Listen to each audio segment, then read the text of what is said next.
The first mandatory marriage counseling session as part of the divorce process was scheduled for this week. Marvin knew it would be a waste of time because Cheryl was so adamant about her desire for women's freedom that she was unwilling to compromise in any way. Marvin had his first session alone with the counselor, Diane Marco. After exchanging pleasantries, Diane asked, "Marvin, do you love your wife?" He replied, "Absolutely." She asked, "Do you think Cheryl loves you?" "She says she does," replied Marvin. "Then why are you getting a divorce?"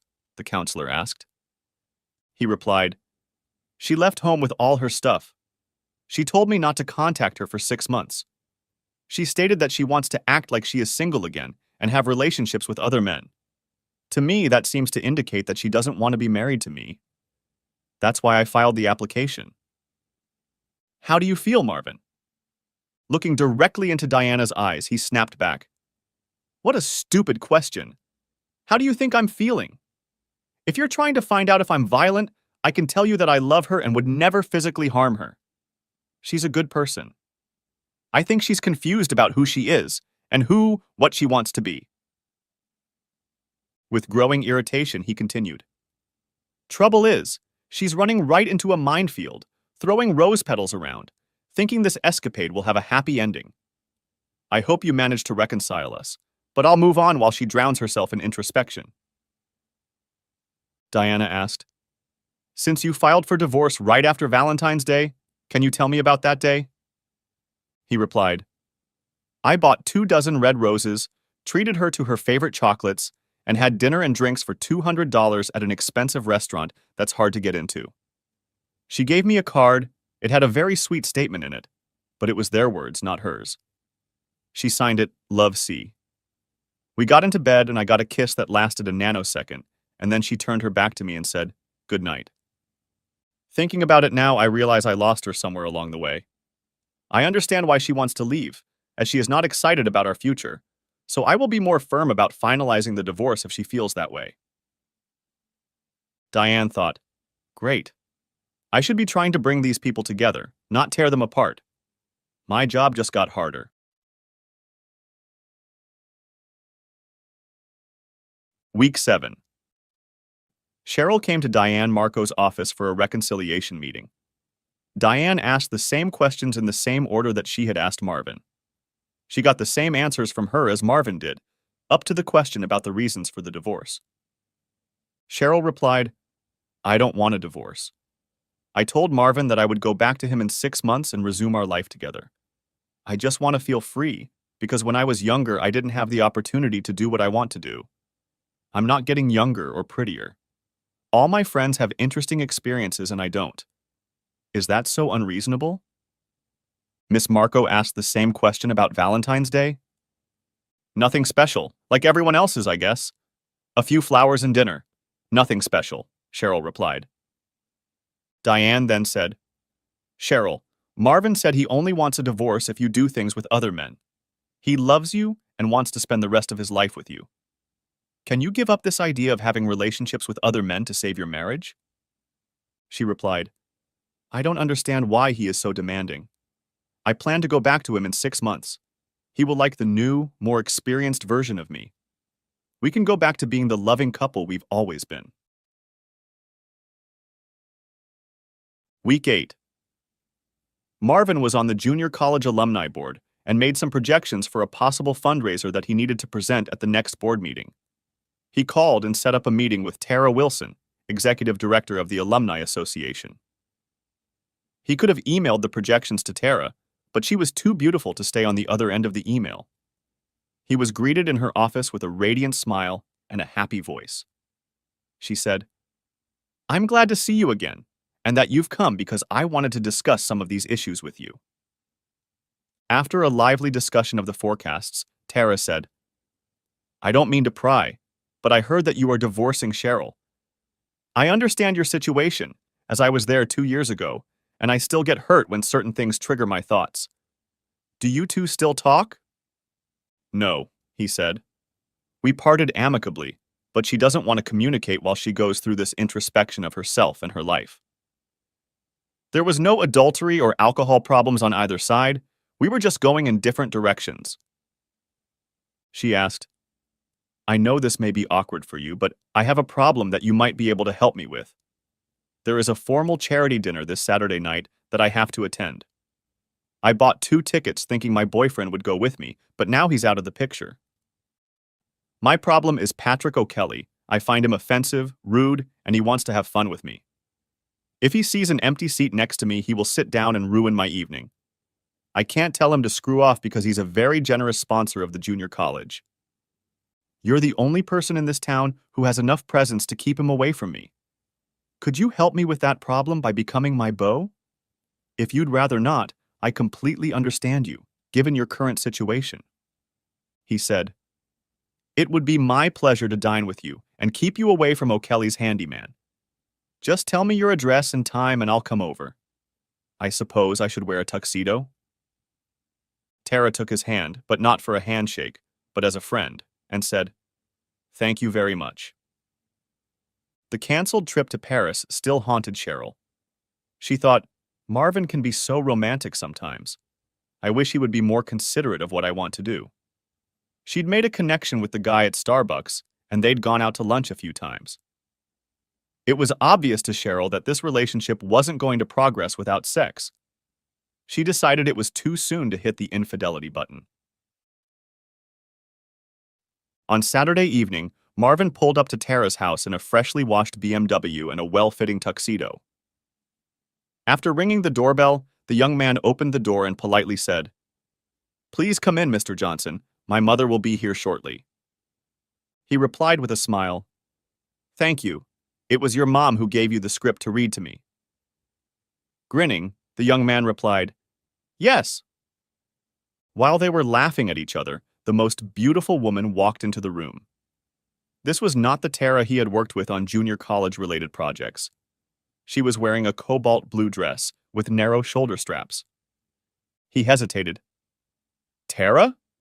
I didn't recognize you. You're absolutely stunning. She replied, Yes, you know how to flatter a girl, don't you? With those words, he said, Let's get you into my car as soon as possible. I'm afraid some movie star is going to come along and take my beautiful companion away from me. She turned to her son and said, Sean, behave yourself, no visitors, go to bed by 10 p.m. Okay? Her son nodded, smiled at her and said, You look good, Mom. Everyone in town showed up for the evening event. Heads turned as Tara and Marvin entered the hall and made their way to the reserved table in front. Marvin knew that the men who approached their table were not here to talk to him. He had played golf with them that morning. Nothing new had happened except that he had become the escort of the most beautiful woman in the building. Marvin had also become the target of several divorced women who had learned of the Johnsons' filing for divorce. He worked the hall, examining his current and potential clients. All the while, he watched Tara chatting with him, keeping his eyes on Handy O'Kelly. Suddenly, he saw Handy heading toward Tara like a cruise missile. He quickly turned his attention away from the conversation and headed toward Tara. Just as Handy started to hug Tara, Marvin slipped between them. He put his arm around Handy and said with a wide smile, Are you trying to steal my date, Patrick? You won't be the first or the last to try that. Tara played her part by gently placing her hand on Marvin's shoulder and said to Handy, Yes, I pulled off a big score when I talked Marvin into accompanying me. He wouldn't have come here tonight if I hadn't promised to dance all the dances with him. He knows how to negotiate, doesn't he? With those words, Handy said, Have a nice evening, and left. Tara whispered in his ear, I owe you a great debt. In response, he said, Being here with you is more than enough payment for me. Shall we sit down and eat? Their table of 8 was the busiest at the event, as Marvin was in his element, telling stories, joking, and laughing. It was the most enjoyable time he'd had since Cheryl left their home and possibly their marriage. When the orchestra played the first song, he motioned for Tara to join him on the dance floor. She grinned and gave him a hand, rising from her seat. They danced a few fast songs, and when the slow song started, they began to move together. Tara looked at him and said, I know and understand. I was there 2 years ago, but my world has changed. And changed for the better. I had friends who helped me through the challenges. Can I be one of your friends who can help you recover?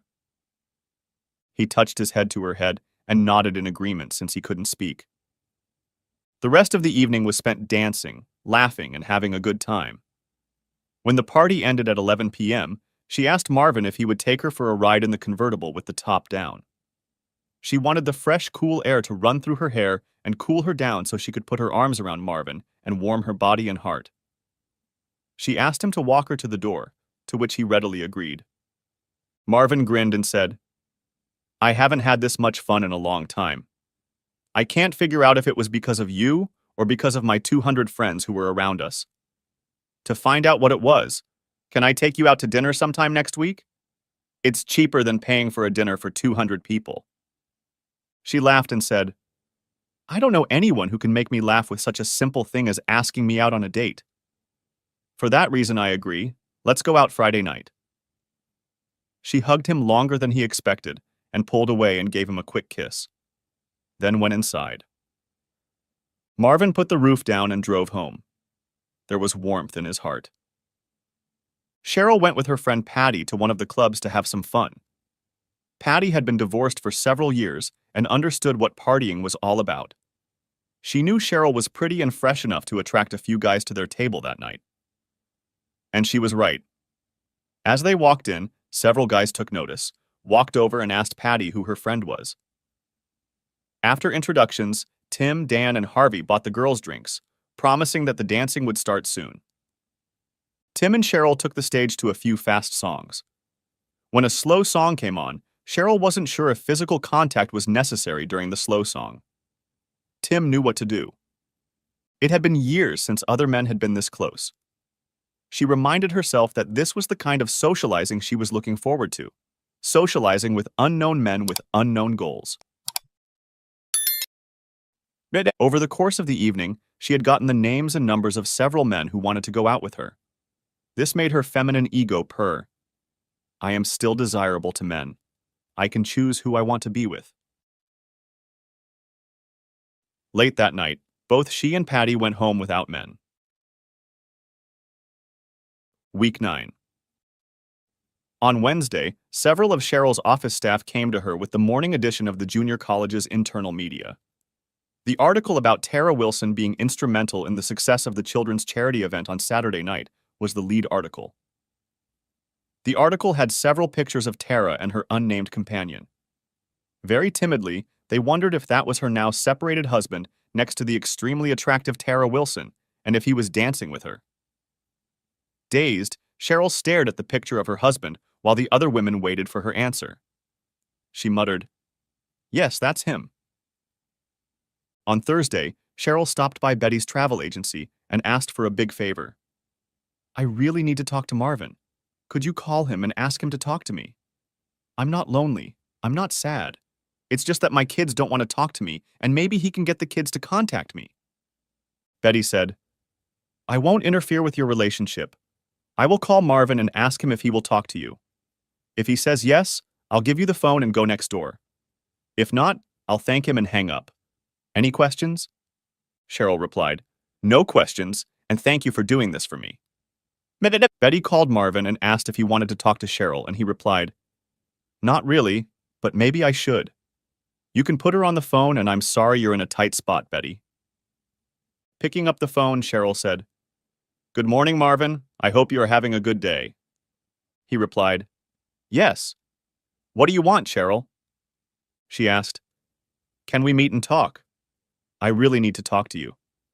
It's hard to talk on the phone with Betty. Please, can we meet for a few minutes?" He replied, "Then we'll break one of your ironclad rules for your convenience. I can't contact you, but you can contact me. This is all because you changed the rules I thought we were supposed to live by, isn't it?" She said, "Please, Marvin." Reluctantly, he said, "Okay, out to lunch today. Someplace we don't normally go so people won't think we're getting together." She replied, "I can make you lunch at my house." "Absolutely not. I don't want to enter your sanctuary of experiences. Alberto's restaurant is just off the freeway. I'll be there at noon. Anything else? Thank you very much, Marvin, she said as he hung up. As they pulled up to Alberto's, Marvin saw Cheryl in a corner booth. As he approached the booth, she got up, opened her arms, and hugged him. It was awkward. He just stood there with his arms at his sides while she hugged him. She started the conversation on what she thought was a light note. You look very trim. Cooking should do you good. He replied dryly, It's not my cooking. It seems like every other night some woman brings me food and asks me how I'm doing. One night they lined up 3 people at a time to bring me a home-cooked meal. The local women are very good at feeding me and taking care of me. That made Cheryl angry, and she asked, Was that whore Mary DeFalco one of those ladies?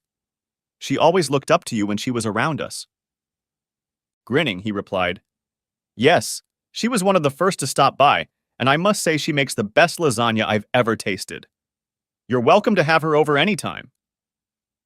She gritted her teeth and moved on to the next topic. Marvin, I know I've disappointed the kids, and they don't understand what I'm trying to do. But I miss talking to them. None of them have talked to me in weeks. Did you tell them not to communicate with me? When they were here, I told them that you were still their mother and they should treat you with respect, he replied.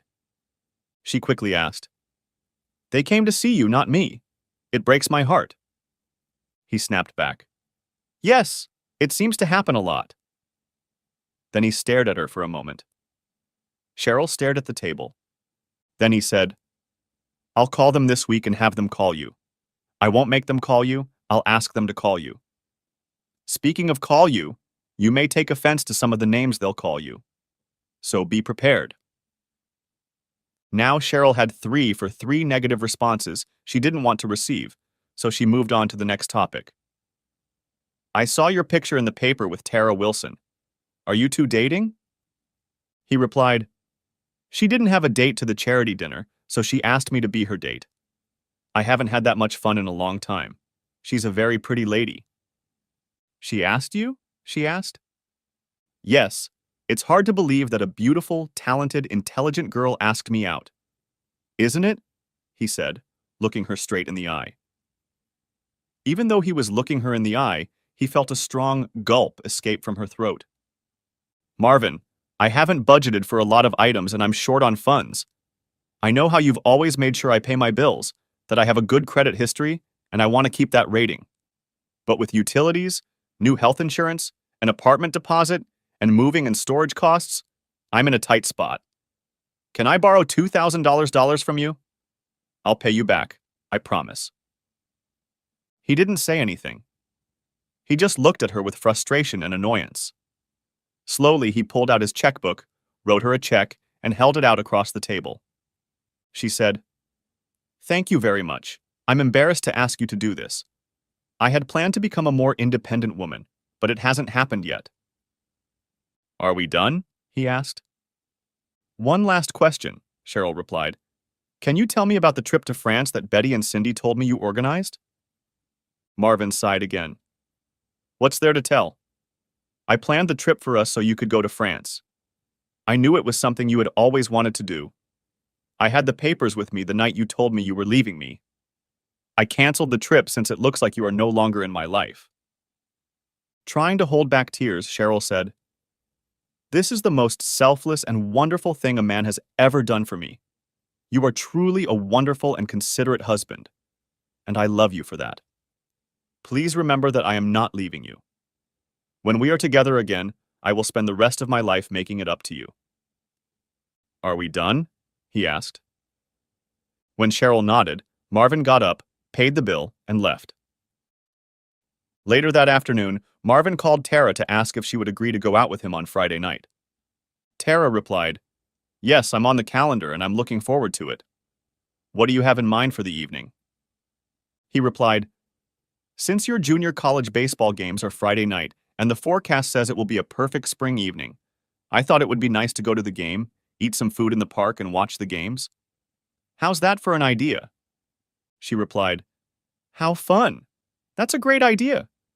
Do you want me to take 2 seats for us in the faculty box? He replied, No, because then it would be like a job for you. I'll pick you up at 4 p.m. and we'll get seats when we get there. Great, see you then. Marvin got some good seats on the third base side of the field. The first thing they got was a soda and popcorn. As they started on the popcorn, Marvin asked, I took a chance asking you about the baseball game tonight. I didn't know if you liked outdoor activities or sports. Tara replied, I love all sports, played softball in high school and a little in college. Tonight is the perfect night for it. I've been here for 2 years and have never been to a game. Thanks for thinking about it. He asked, Is your son into sports as well? He plays sports but is now considering golf, but the logistics and transportation are complicated by my job. Marvin thought for a few seconds and said, Our country club has a program for young golfers this summer, and it's great.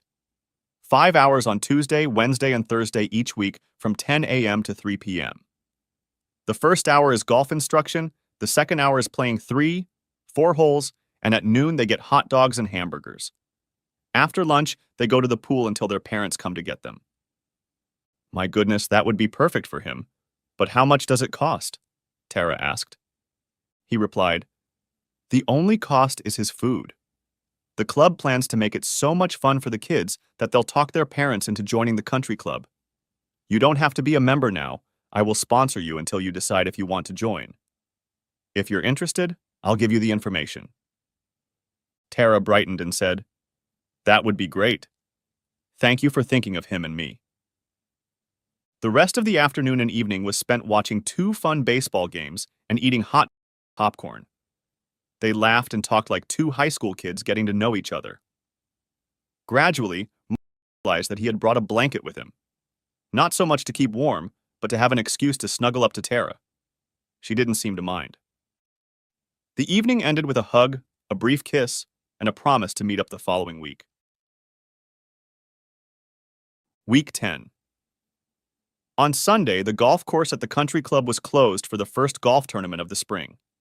It was to be a scramble format, where each member takes a shot and the team chooses the best of 4 strokes. The golf pro forms teams using handicaps to determine the A, B, C, and D players. Marvin was a B player and was very surprised to see Greta Gustafsson as an A player. Greta has been playing on the LPGA Tour for about 10 years. During those 10 years, she was one of the most photographed players on the tour. Not for winning events, but for the way she looked. 5 inches tall, long blonde hair, an hourglass figure that could be shown off in shorts and tight golf shirts. She was a native of Sweden, and her voice was soft and sing-songy. She used her winnings and money from sponsors to buy and expand the largest insurance agency in town. After introductions, the 4 players got into their carts and headed for the first hole. Marvin was excited to see that Greta was traveling with him. He told her, We haven't met before, but I've seen you here many times. Greta replied, I know who you are because you gave the president's report at the annual meetings. It's nice to meet you. Player D hit first, followed by players C, B, and finally A. When Greta bent over and stuck her club into the ground, it was clear why she was so beloved on tour. That ass was the most beautiful ass Marvin had ever seen. Turning her torso, her long arms swung sharply, creating a powerful shot. The ball flew 250 yards down the center of the fairway with a shriek. Greta smiled, tucking the club back into her bag. As she was getting into the cart, Marvin said, Det var mycket bra. That was very good, in Swedish. At these words, Greta raised her head fearfully. Greta replied, Du talar svenska? Do you speak Swedish? He smiled and replied, Ja, yes in Swedish, and then said in English, That's about as far as my Swedish goes. Both of my parents' families were Swedish immigrants in 1868, hence the last name Johnson. Smiling beautifully, she said, I'm looking forward to our game tonight. You're the first person I've met in this town who knows anything about Sweden. The remaining 17 holes became a stage for laughter, jokes, and discussion of Swedish customs. Their laughter could be heard as they sang Swedish nursery rhymes. Marvin knew the words his grandmother taught him, but didn't know their meanings, which made them even funnier. Thanks to Greta's long shots and Marvin's strokes, the foursome collected the first prize of $100 per person in shirts, pants, and golf equipment. Greta turned to Marvin and said, "Playing golf with you was more fun than winning. We should do it again." Smiling, he agreed and said, "Sure. How about you come over here Wednesday at 1 o'clock in the afternoon? I'll buy you dinner then. It will be cheaper for me than paying you at $1 a stroke difference in our results." Weeks 11 and 12. Cheryl initially told her sorority sisters that she would not be attending their 25th graduation anniversary. After threats of kidnapping and interference from her friends, she reluctantly agreed to join them. They knew of her struggles with Marvin and her inability to accept herself as a modern woman. They wanted to be there to support their friend in her time of need and restore her femininity. Cheryl was glad for the 3-hour drive to Dallas because it gave her time to take a break from the stresses of work and life in general. She shifted her thoughts to the young women she had gone to college with and how their lives were now. It would be interesting to hang out with these longtime friends. They had rented a corporate retreat building that had 6 master bedrooms, a kitchen, and a central meeting room with couches and cushioned chairs rather than tables and desks. The 6 bedrooms were separated so each person had their own room with a private bath. Outdoors was a patio and hot tub overlooking the golf course. Friday was planned as a travel day and meeting night. The plan was to make reservations for a sushi dinner, followed by a pajama party at the vacation home. Cheryl had taken the day off, so by 5 o'clock that evening she was on site. She realized by the laughter and squeals that most of the ladies were already in attendance.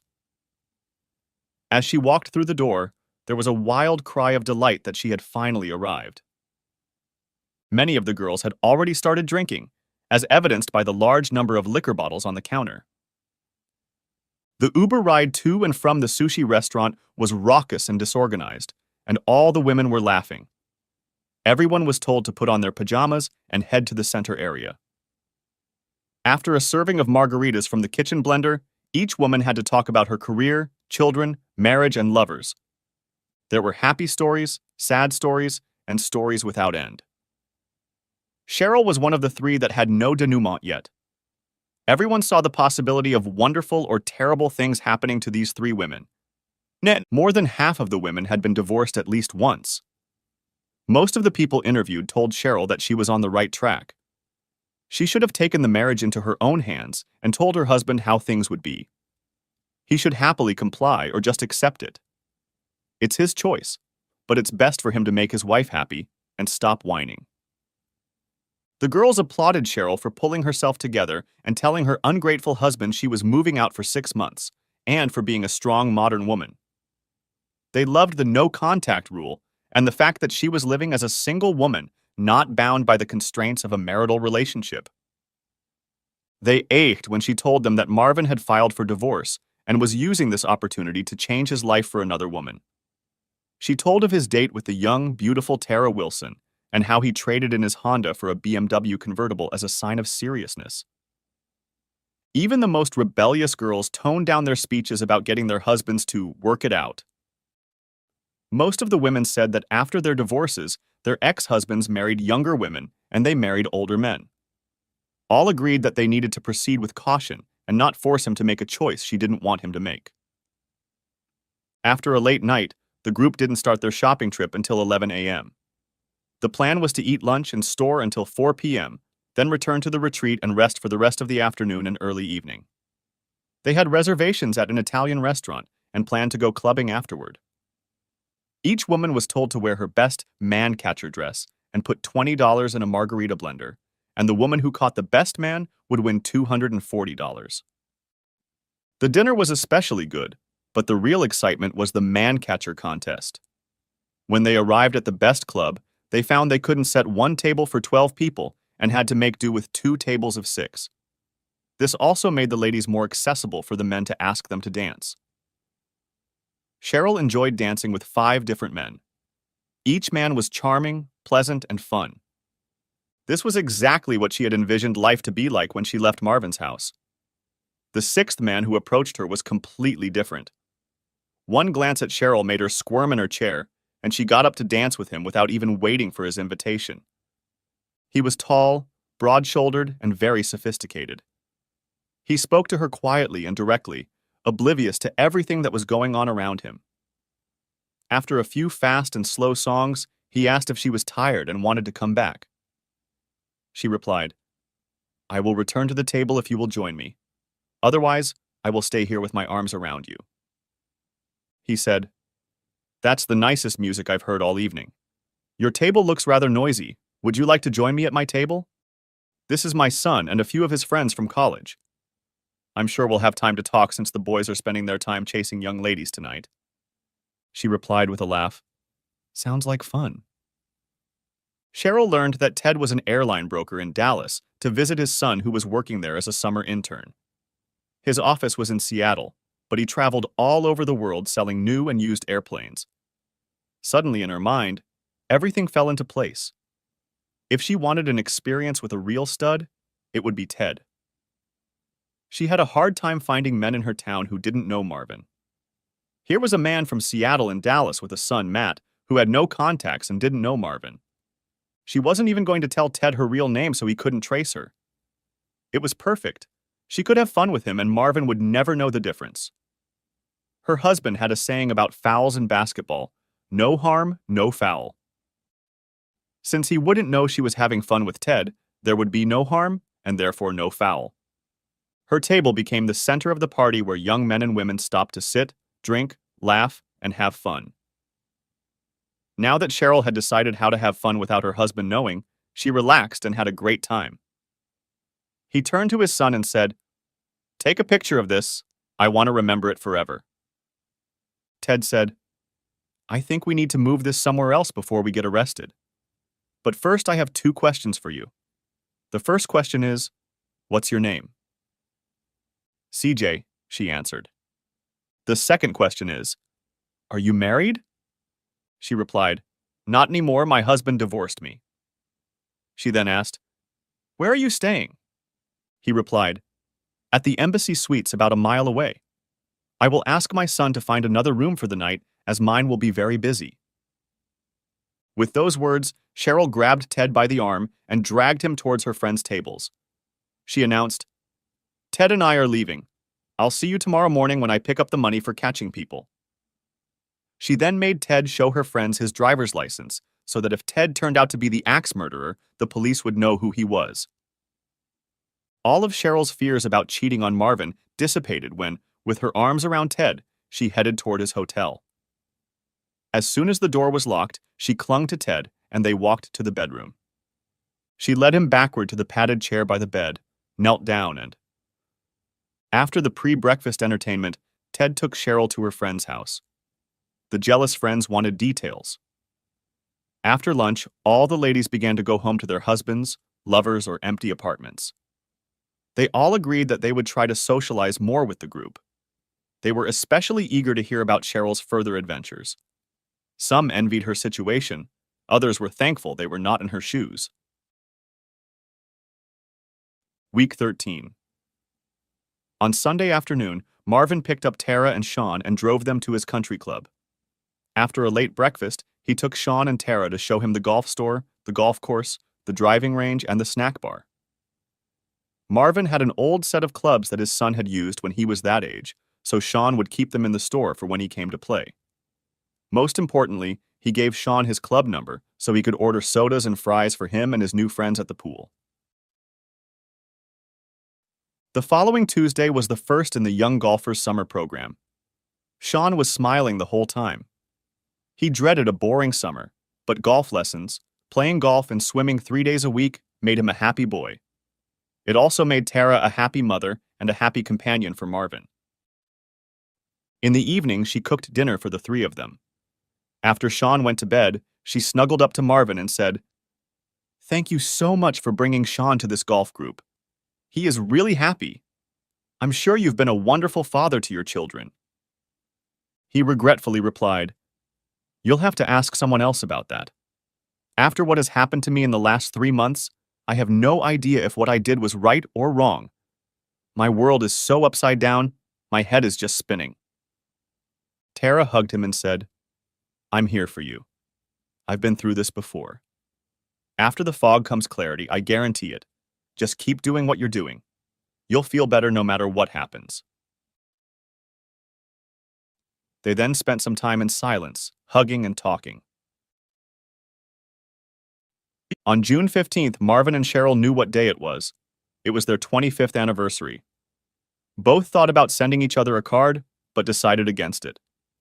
Both had 13 weeks marked on their calendars since Friday. This is the end of Cheryl's 6-month escapade of empowerment. It would be decision day, whether they would reunite as husband and wife or sign the final divorce decree. Cheryl was still reeling from her trip to Dallas. Her friends gave her strength and support in what she did and how she did it. The night spent with Ted had been impressive. However, she knew she had to keep all her hometown connections a secret. Otherwise, her absentee husband might bring the matter to a divorce, and she didn't want that right now. She didn't really want to divorce him. She just wanted things to be different. She wanted the freedom to do what she wanted, but to have him as her home to run to whenever she wanted. It was the perfect position. Of course, Marvin would be cuckolded. He just wouldn't know it. She hated being untruthful to her husband of 25 years. He just needed to stop making a big deal out of it. On Wednesday, Marvin played golf with Greta. Thanks to taking lessons from the club professional and Greta's helpful hints, he managed to lower his average score by 6 strokes. He really enjoyed her company, and being outdoors on a beautiful afternoon was special. While the golf game was serious, the conversations between them were easy as they became very personal with each other. And when they finished their round, he asked her if she would like to play with him Friday night at the couples club. He said, "It's mostly married couples, but you can get unmarried people too. Just 9 holes of golf, then dinner and prizes." She replied, "I'd love to." On Friday night, a long-time group of ladies gathered at the country club for drinks and dinner. Cheryl had been a member of this group for many years, but after Marvin's divorce, she was no longer eligible to attend the club. Her friend Betty asked if she could join them. She was reluctant at first, but decided that a modern woman would not cowardly be in the same building with her separated husband. After all, they weren't sworn enemies, just 2 people who had drifted apart for a short time. Their usual spot for a Friday night bachelorette party was on the patio above the 9th green.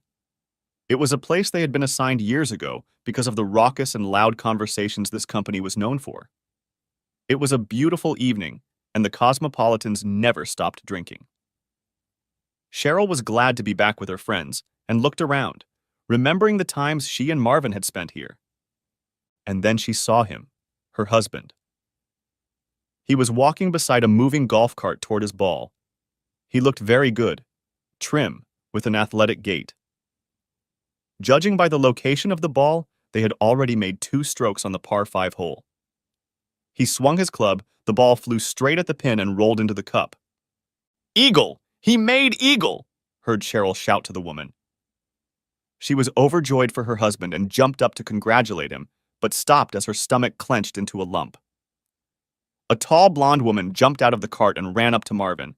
"Nan!" He turned to her and she wrapped her arms around him and gave him a quick kiss. They didn't care who was watching. They didn't hear the cheers and jeers of those around them. The 2 golfers embraced each other and headed for their cart. The ladies at the table gasped as they realized what Cheryl had seen. Cheryl grabbed her purse and ran to the car. There, she burst into tears. Another beautiful woman was following her Marvin. He had to wait for her decision on how soon she would return to their home. It should have been her decision, not his. He does want to trade with her, but it saddened her that she was the one who was to be traded. Week 14. Diane Marcos scheduled Cheryl and Marvin for a joint meeting with the mediator. They hadn't seen or spoken to each other since their lunch 5 weeks ago. Both of them pulled up to Diane's office at the same time. As he turned off his BMW, Cheryl complimented him on his beautiful car and asked, "Can you take me for a ride after our session is over?" Getting out of the car, he replied, "I'm sorry, but I have a golf game this afternoon. Besides, we're not supposed to have any contact with each other." She replied, I'm looking forward to our session today. I hope we can work out our differences and be a couple again. He grinned and said, Yes, me too. But with you moving, any reunion will become difficult. Diane welcomed them into her office. I'm so glad you're talking to each other. This is a good start to reconciliation. After our last meeting, I informed you that this would be a joint meeting.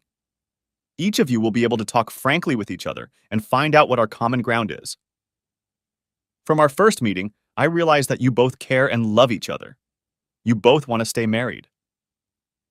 The only stumbling block is that Cheryl wants to have experiences with men other than Marvin.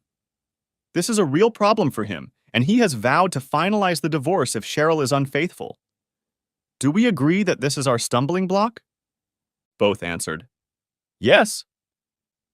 Diane asked Cheryl if she wanted to talk first. Cheryl replied, Yes, I would like to start. Marvin, I really truly love and respect you. I want us to be together forever, however. I feel incomplete and lacking in world experience. From what I have read, I have learned that sexual interaction is different from intimacy. You can have an experience with someone without caring about them, or even loving them. It's just a physical act, just like a handshake or a hug. She continued, Intimacy is a different thing. If you have an intimate relationship with someone, you are deeply emotionally attached to them. It's a lifelong connection. You and I have an intimate relationship. I'm doing this with you because I care about you, and you care about me. Another way to describe your fear of a cuckold is that you've had the flu many times. It's a physical event. An event you didn't like, but you dealt with it. You moved on. You didn't ruminate and rage about it for the rest of your life. It wasn't pleasant, but you dealt with it. She continued, It's the same as if I had a short relationship with someone else. I feel like I need this contact to become more of a woman to you, not just a wife. I hope you understand where I'm going with this. Taking a deep breath, Marvin spoke. I thought it was interesting that you said you have the utmost respect for me as a husband and a man. But at the same time, you suggest that you are disrespecting me as a man by wanting to do it with other guys. It's demeaning to me, and I find it terribly offensive. Almost indignantly, he said, You're saying, you'll get over it, shows an ignorance of how men think. Since the beginning of time, it has been built into men's DNA that they don't want other men having fun with their female companion. It has to do with preserving the species and masculinity. You can go back thousands of years and see how men thought this way. He continued, There are two C words that are offensive to both men and women. Cheryl, I would like you to remain my wife, but I will not be part of your experience. He continued, I will not tolerate it, but your thoughts will be elsewhere, as will mine. Cheryl had no other answer but, No, Marvin, it won't be like that. I promise it won't be like that. He wasn't moved by her weak answer. Diane ended the session and asked them both to keep an open mind and think about possible compromises they could make. Week 15. Summer was in full swing, and Marvin played golf with Greta every Wednesday afternoon. Usually it was just the two of them playing, but sometimes clients would join them. Greta for insurance, Marvin for investments. After the game was over, Marvin would invite Greta to his house for a steak and salad dinner, to which she would happily agree. Sitting on the back patio after dinner, Marvin said, I need to bring you up to speed on how I feel about my marriage. We had a mandatory reconciliation meeting last week, and we are no closer to an agreement than we were when I filed. You already know the conditions I set then. He then said, I feel that you and I are very close to each other, so I can say that I like you very much and I want to keep our relationship. However, I have pledged not to have sexual intercourse with anyone until my marriage is dissolved. It would be hypocritical of me to divorce Cheryl for infidelity by having fun with you. I don't know if you want to do this with me or not, but I want you to know that this is why I didn't push to take our relationship to the next level. I hope I wasn't presumptuous in thinking you were interested in me at all. His comments caused Greta to laugh. You're not presumptuous at all. I really enjoy spending time together. Marvin, I feel like you're my best friend in this town, and I'm fine with the state we're in right now. It's important for you to live until the end of the summer to work things out with Cheryl before you change anything. The next day, Marvin asked Tara if she would go with him to an outdoor concert on Saturday night, and she agreed. Greta was in Atlanta one weekend with her LPGA friends. They rode around town in Marvin's BMW convertible because it was so much fun on a beautiful summer evening. I have to tell you, Marvin, you have made my son's life and mine just wonderful this summer. Sean loves the junior golf program. He's made some great friends, and I have a great friend in the form of you. You have been so much fun to be with this summer. I hope the summer never ends. He said, I'm afraid it will end with a big bang. Cheryl's Women's Empowerment Project ends on the last day of August, and we have to decide what we're going to do. Earlier this week, we had a reconciliation meeting with our psychologist. I gave my speech, she gave hers. Neither of us budged. This brings me to a topic that I hope I don't overstep. We've been close this summer, and I'm enjoying the two of us and the three of us together. He continues, by this time, the average couple is either getting into it or drifting away from each other. I intentionally don't do it with anyone during Cheryl's 6-month escapade. How can I divorce her for adultery if I'm having sex with someone else? That's why I've been celibate for the last 15 weeks. Laughing, Tara said, I'm so proud of you. I was worried that you'd go off the rails for revenge and it might ruin your life. I understand you because, as you know, I've been there once before. I suspected that's what you were doing. It will be interesting to see what happens to your life this fall. She asked, while we're on the subject, I want to ask if this no-sex rule applies to Greta as well? I don't want to sound pushy or possessive, but I know you spend a lot of time with her, and I don't want her to be treated as a Plan B woman. My ex-husband had a girlfriend, and it really hurt me when he chose her over me. I hope you understand my position. He took her hand and said, you don't have to worry about me waiting for you. Greta and I are great friends and enjoy our time together. About 90% of the time we spend together, we talk golf or business. She welcomes the no-sex rule as she does not want to get into a relationship with someone without having any idea where it will lead. Please don't worry, you are special to me, and I don't want to hurt you.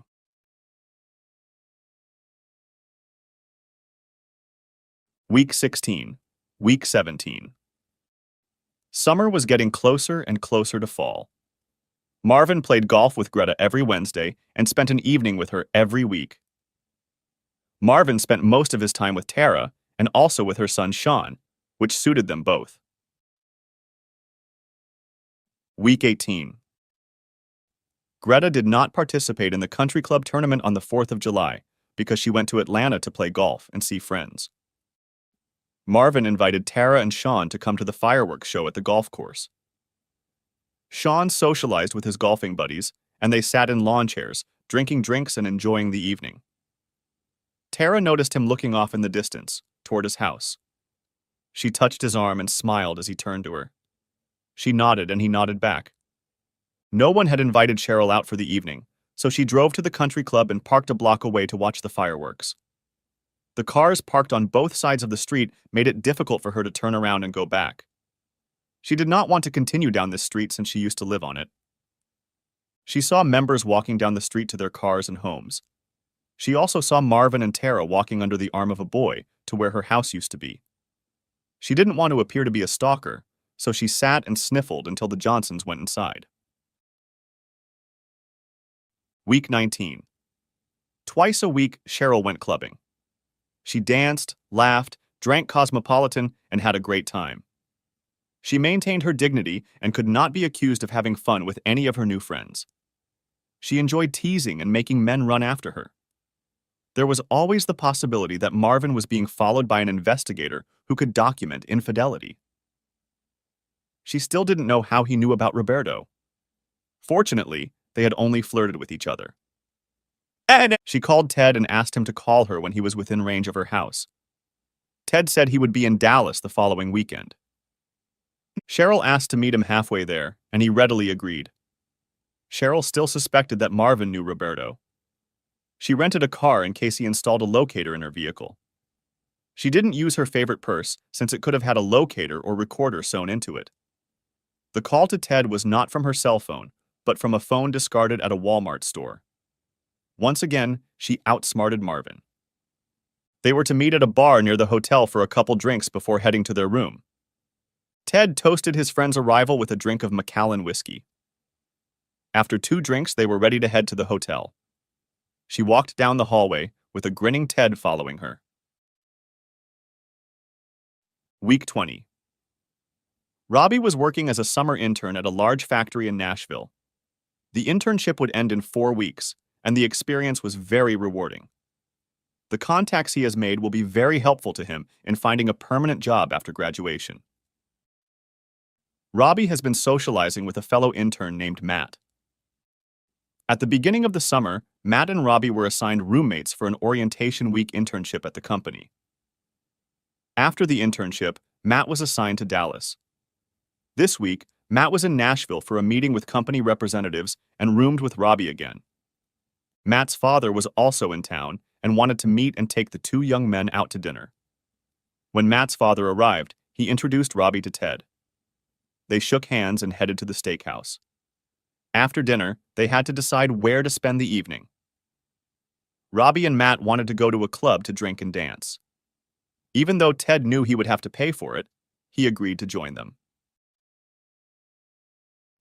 After an hour at a club near the airport, Matt remarked to his father, "This club looks like a graveyard compared to the one you and I went to in Dallas." Ted replied, "That was a wild night." "What happened?" asked Robbie. Laughing, Matt replied, "Dad was almost assaulted at our table a couple months ago. A woman about Dad's age wanted him very badly. She took him back to the hotel. Didn't she, Dad?" "Matt, I think you need to show her a little more respect. She was a very nice person. I really enjoyed her company. She wasn't a slut or slutty. She was out with her friends for the 25th anniversary of their graduation. She was in the midst of a divorce and just wanted some male attention." There were too many similarities, and Robbie began to put the pieces of the puzzle swirling around in his head. "What was her name?" he asked. Ted replied with a puzzled look. "CJ, why?" Robbie thought, "Cheryl Johnson's initials. My mom was in Dallas for her 25th reunion 8 weeks ago. She and my dad will probably be finalizing their divorce in a month. Could you describe this woman to me?" Matt pulled out his cell phone and dialed the number on the picture of Cheryl and Ted kissing. He wanted to keep the other pictures out of Robbie's sight. He handed the phone to Robbie. 2 seconds later, Robbie recognized his mother kissing the man sitting in front of him. Out of habit, he ran his thumb over the next photo just as Matt reached for his phone. Matt said, "I don't think that would be a good idea, Robbie." Robbie looked at him and said, "It's not for me. Dad needs to know what happened because they're either going to rebuild their marriage or get a final divorce. He needs to know." Matt pulled his hand away, and Robbie saw his mother's bare ass rubbing against Ted's lap at their table in the club. Ted immediately said, "Robbie, she told me she was divorced. I don't do that with married women. I was hurt badly twice when other men entertained my then wife. I won't do something so disrespectful to another man." Robbie shook his head in appreciation, turned to Matt, and asked him to forward the pictures to him. Robbie turned to Ted and said, "I should get going. Thanks for dinner and drinks. Goodbye." Week 21. Greta called Marvin and asked him to cook her a steak at his house after golf Wednesday afternoon. He gladly honored the request. After a great steak, red wine, and dessert, Greta asked him to sit next to her on the couch. It seemed to him like a budding breakup. Perhaps she had changed her mind after their conversation last week. Greta began to talk like this. "You know how much I enjoy your company. We've become very close, and I want to ask you something that I hope won't hurt our relationship." Marvin felt a lump in his throat. Cheryl's ghost was alive. "After spending 5 months with you, I have come to the conclusion that you are one of the most honest and intelligent people I have ever known. Your business practices are efficient, profitable, and you make every transaction a win-win for the client and your company. I admire what you have built. I also know that one day you will want to slow down and work less. Your children won't want to come back and run your company, and I'd hate to see a viable local company sold to a chain. For that reason, Marvin, I would like you to consider merging our companies. Our companies are very compatible and will complement each other. My company, compared to my peers, is at maximum market penetration, as is yours. If we team up, I will have access to a new client list and you will have access to my clients. By the time you're ready to retire, I can run the company and take your place as president. Then I can buy out your half and you can retire or work part-time. I know you have a big personal decision to make in a month, but I feel like I should broach the subject now before you make another decision that will affect your company. You don't have to make a decision now, it's just something you can think about. We spend a lot of time together, so we can work on it piece by piece until we come to a decision. Marvin brightened as he said, I was so afraid you were going to say you didn't want to be around me anymore. Instead of the expected pain, I got a wonderful offer. I really like your idea. I was hoping Robbie would come back and join the company, but after what he's been through this summer, he's standing firm on his decision to pursue an engineering degree. I can see how we can bring companies together. When we entertained joint clients this summer, I thought it was very rewarding. I'm very glad you brought it up, as I was very impressed with your business acumen and dedication. I would love to pass on the legacy of my family business to you someday. Week 22. After much agony, Robbie called Cindy to tell her about their mother's infidelity. He emailed her a picture of Cheryl kissing Ted for her to look at. Cindy replied, I don't think a kiss like that fits the description of infidelity. However, you do have Ted's admission that they had physical contact. Robbie then emailed her a picture of their mother with Ted. I didn't want to send you that disgusting photo. But between what Ted told me and this photo, there is no doubt what she was doing with him. Robbie had time to calm down from her outrage at her mother's act. The picture took Cindy by surprise, and she went on a rampage, calling her mother all sorts of foul words. In tears, she said, Can you imagine what this will do to Daddy? He devoted his life to that selfish whore, and look how she repaid him. It's horrible. How are we going to tell Daddy? I know, Robbie exclaimed. As the eldest, do you want to tell him? Or should I do it, since I've already talked to Ted? Let's do it together, she replied. We have to do it in person, not over the phone. He's going to need us. What's left of our family has to stick together.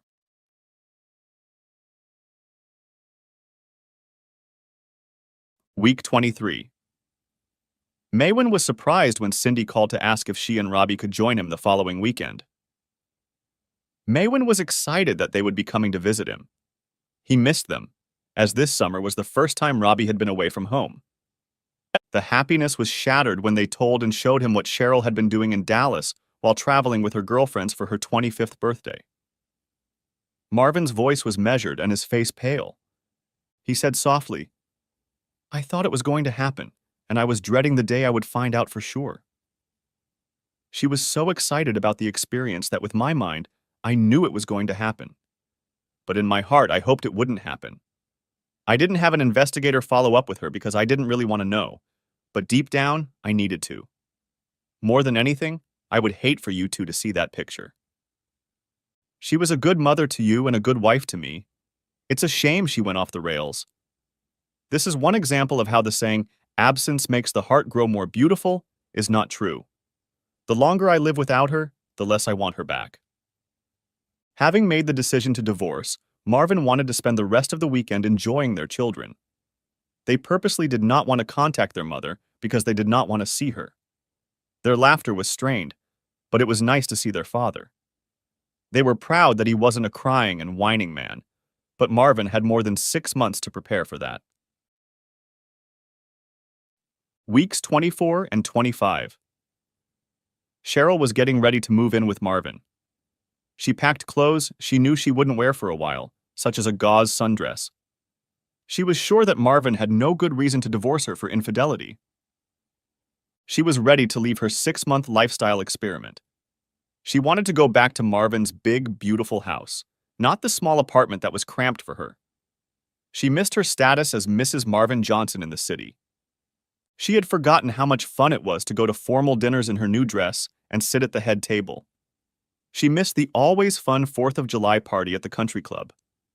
Her friends had drifted away, and she wasn't called to have coffee or lunch at the club as often anymore. Going to the club wasn't as exciting as she thought it would be. Sure, she danced and made out with a few potential suitors, but the sparks didn't fly. All these guys wanted was to entertain her, and not after a few dinner dates, but right this night. Right now, in the bathroom, in the parking lot, whatever. Yes, that's what she wanted, but the more she looked at the other divorced women being hit on at the club, the less she wanted to be like them. To her, Ted was different, exactly what she'd envisioned a lover to be.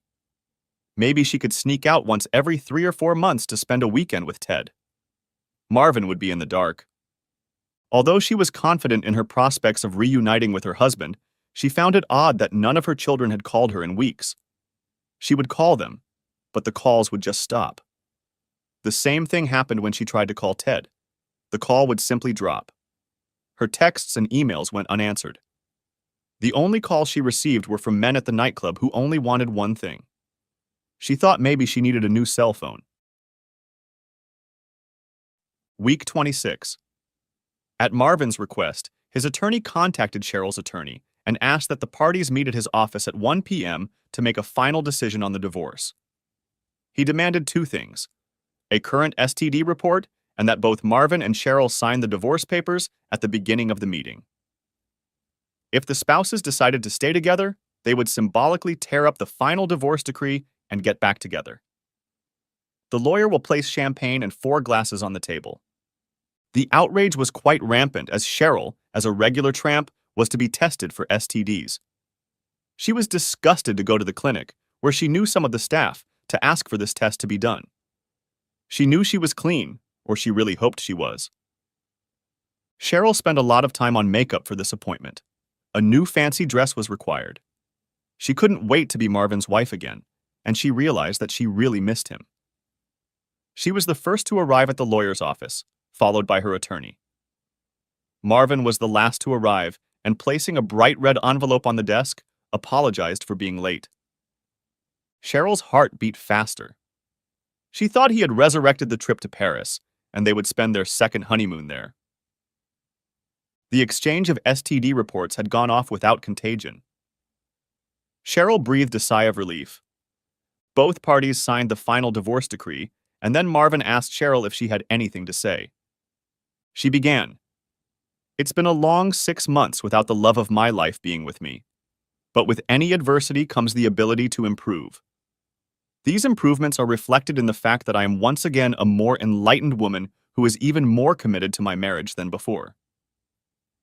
I would like to thank my loving and dedicated husband for giving me the opportunity to spread my wings and learn to fly. Marvin, you will never regret the gift you have given me, for I will demonstrate my faithful love for you for the rest of the days of my life." Now it was his turn, and he said, "Faith is trusting someone. All marriage vows speak of the faithfulness of both parties, because without trust, there is no love. That brings us to the initiation of this divorce petition and my desire that my wife and I remain faithful to each other. Over the past 6 months, I have spent time with several women. I have had no contact with anyone during that time. Cheryl, have you remained faithful to me?" Shocked by the formality of his comments, she replied, "Yes, I have remained faithful to you." Marvin made a grimace at her comment. Cheryl noticed his reaction and became concerned. He picked up the red envelope and pulled out a picture of her kissing Ted. He asked, "Have you been faithful?" She started to stammer and mumble something, then said, "It was just a kiss. It didn't mean anything. I wasn't unfaithful." He pulled out another vulgar picture. "That's what fidelity is?" She was so flustered that her lawyer advised her to keep quiet. But she said, "Where did you get this picture from? Were you following me? My dress was accidentally pulled up when I tripped and fell on a strange guy." He replied sternly, "This is the most disgusting situation I have ever been in. This picture was taken by a friend of one of our sons in Dallas. Our son found out about the picture when Matt and his father were laughing at the slut who jumped Ted at the club. They confirmed it was you by showing him the picture presented here. At this revelation, Cheryl's face turned pale and tears came to her eyes. Marvin roared. Imagine the pain of a son seeing his mother in a crowded club as she tried to pick up some guy to entertain her. Our son sat across the table from the man who made his father a cuckold and his mother a whore. Imagine what was going through his head looking at that disgusting picture. And you wonder why the kids don't return your calls. He turned to his attorney, handed him both signed copies of the order and said, "Please file them." Marvin, the sex meant nothing to me. It meant nothing to Ted. It was just a physical activity, no love, no commitment. He said sternly, "That's even more cruel, Cheryl. You think it with Ted means nothing to you, while you know it means the world to me. How disrespectful that is to me. That's the worst thing you could say to me." Cheryl collapsed into a puddle of tears, moaning and mumbling. She didn't have the strength to get up to leave, even when the lawyer pulled on her arm. She repeated, "No, no, no, I want to be your wife again. Please forgive me. I promise to be faithful always. Please don't do this to me. I don't want to be divorced like the other women in the clubs. Please don't push me away. I'm sorry. I'll never do this again." As he left the office, he could hear her crying and sobbing all the way to her BMW. Marvin took the rest of the day off. He went home as he felt it was dangerous for him to drive or even be around people. He poured a large glass of whiskey, lit a cigar, and turned on the Frank Sinatra channel on Sirius Radio. The view from his patio deck was quiet and serene, just what he needed. He looked at his turned-off cell phone and saw that Cheryl was calling him every 5 minutes and then deleted those calls. Tara and Greta called a few times, as well as Robbie and Cindy. All in good time, he thought. Secretly, he knew this was how it would end up. Cheryl wanted to do it so badly that it was inevitable. It was why she had to move all her possessions out when she left 6 months ago. He wanted her gone so he could get used to being without her. Her, the woman he loved, but had lost over time. Since last summer, he'd seen her resentment of their marriage grow. Whether she cheated or not, it didn't matter. She was gone. When he spent time with Tara and Greta, they showed more concern for him than Cheryl. They had exceeded the 25-year warranty on their marriage. Whether it was the scotch or the cigar or the fatigue or just relief or a combination of all of these things caused him to remain unconscious all afternoon and all evening. He awoke to Tara's light touch. She asked with a concerned look on her face, "Are you okay?" He smiled weakly and replied, "Yeah, but why wouldn't I be okay?" She laughed and said, "I see you haven't lost your sense of humor after the divorce." He replied, "It turned out just as I expected 6 months ago. She's gone. It was nice to just sit here in silence. I've been emotionally preparing for this day since she left. Without knowing the exact details, I knew what the outcome would be. I wasn't blindsided by it. I could at least make alternative plans for the future and not be a rudderless canoe for the next year." She sat down next to him, put her arm around his shoulders and asked, "Does that future include me?" When he quickly replied, "Absolutely," she brought her face to his and kissed him. Then she said, "As long as you have plans for me, I can wait. Don't be in a hurry or rush to do anything. You're feeling the last gasps of a 25-year relationship. It's not going to disappear quickly. I'll be there for you." Then she kissed him again and left. Cheryl was so confident that her husband would gladly welcome her back into his home that she had arranged to leave the apartment at the end of the 6-month lease. Now she needed to find a new place to live. Because the apartment building project was completed, the owners did not offer her a new apartment discount. Instead, they raised the rent by 40%, putting her in a difficult position. She didn't push for more money in the divorce because she knew Marvin would take her back. Besides, the house was a gift to him from his grandparents, and the company had passed to Marvin from his father before their marriage. The divorce papers were just for appearance's sake, so people wouldn't think he was a cuckold. Diana Marco testified that Cheryl didn't want to give up her right to do it with other men, forcing Marvin to divorce her. The judge upheld her right to do so and approved a settlement agreement unfavorable to Cheryl. True, she was allowed to keep her teacher's retirement account. Because she was fully employed and had no children, no alimony was awarded. This was not factored into her new budget, as she was to be at Marvin's house this week. She was to move to a cheaper place. Paying moving expenses again, and deposits too, would be very difficult. She would like to have a small house, but that would require yard work. Those were handled by her now ex-husband, and she didn't want to do those chores. She found a small apartment in a less desirable neighborhood that was well within her budget. The thought of evening work terrified her. Not because of the danger or the inconvenience, but because of the humiliation of being a waitress and being forced to serve her former country club friends. Now her children answer her calls, but the bond between them and their mother has been undermined. It will take some time to fully recover. They both promised to visit her the next time they were in town. Autumn came, the trees turned different colors, the days became shorter and the nights cooler. Cheryl shuddered and thought, "This is going to be a long, cold winter." The next morning was Saturday, and Marvin slept late. He told his Saturday golf group that he would not play that day. Around 10 a.m., Greta appeared in the doorway. She said, "I heard it was brutal, but it's over." "Who told you that?" Greta smiled and replied, "We have the same lawyer, silly.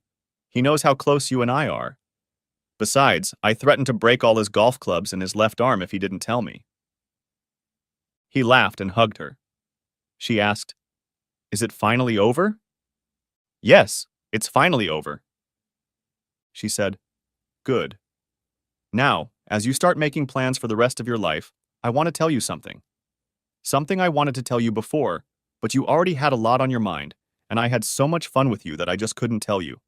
Please sit down with me." He hesitated, trying to imagine what she was going to say. In a soft voice, Greta said, "The ladies in town find you quite attractive, and as the final decree is finalized, you will be noticed by more and more women. Making plans for your life, you probably intend to remarry someday.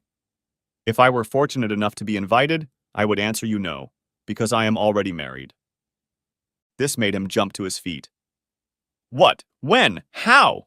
was all he could formulate in his mind. He asked, "Who is your husband, and where does he live?" "My wife lives in Atlanta. We've been married for 5 years. One of the reasons I travel there often is to see her. Marvin, I'm a lesbian, and have been for 10 years. That doesn't change the fact that I love you as my best friend, and want you in my life always." "I can love you but not marry you. As far as I'm concerned, we can continue to live the way we did this summer if Tara doesn't mind. In fact, I would like to improve my relationship with Tara. I want her to know that I'm not trying to steal her man. If she's important to you, then she's important to me. After all, we are business partners." She continued, "I was happy and relieved by the no-sex rule you instituted this summer. It didn't put me in an uncomfortable position. My wife doesn't want me doing it with you, just like you didn't want other men doing it with your wife. She doesn't like the idea of me being a cuckold. I have a great friend who just divorced his wife for doing it with another man." The end. If you haven't watched the first part of this video, the link will be in the description. Thanks for watching. I hope you enjoyed it, so subscribe to my channel and watch the next video.